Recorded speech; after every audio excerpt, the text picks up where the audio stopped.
Luego de tener en cuenta todo lo anterior, donde se ve claramente las tres temperaturas tomadas, em, y también se ve la temperatura ambiente para ese momento, se tienen cuatro medidas de temperatura. Tres de ellas corresponden a la temperatura de un banano y la cuarta corresponde a la temperatura ambiente en la ciudad de Cali a las 3 p.m.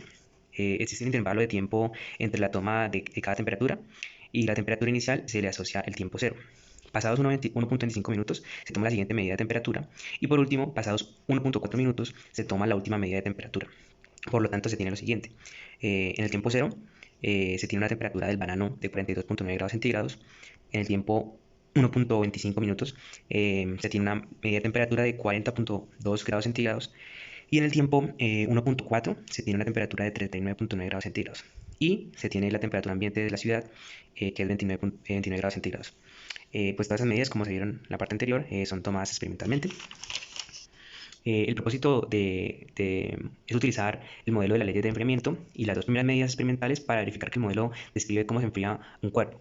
Ya que al colocar el tercer tiempo en el modelo, pues debe arrojar la temperatura teórica muy parecida a la última temperatura experimental. Entonces se utiliza la siguiente ecuación diferencial, que es el resultado de que la temperatura de un cuerpo con respecto al tiempo en un medio de temperatura constante es proporcional a la diferencia de la temperatura ambiente menos esa temperatura en cuestión. Se tiene entonces la siguiente ecuación diferencial, que nos dice que la diferencia o el cambio de la temperatura con respecto al tiempo es igual a una constante que tiene que ver con la transferencia de calor por la temperatura ambiente menos la temperatura en cuestión, donde la K debe ser mayor que 0. Bueno, utilizando la temperatura ambiente de la ciudad, que es 29 grados centígrados, se reemplaza en la ecuación. Luego, separando las variables, se tiene que ddt mayúscula sobre t menos 29 es igual a menos k por ddt. Luego, integrando en ambos lados, se tiene que el logaritmo natural de t menos 29 es igual a menos k por t más una constante. Aplicando la exponencial se nos va al lado izquierdo el logaritmo natural, y al lado izquierdo nos queda que nos queda e a la menos k más la constante. Se entiende pues que e a la c pues es una constante, entonces simplemente se reemplaza y queda de tal forma que t menos 29 es igual a la constante por e a la menos k por t. Despejando, tenemos que la temperatura en función del tiempo es igual a una constante por e menos k, que es otra constante, por t más 29.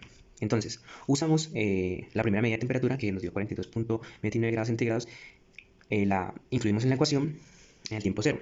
Al incluir el tiempo cero en la ecuación, pues esa exponencial nos da 1 y podemos hallar c, dando como resultado TC.9. Ese sería el valor de nuestra constante c.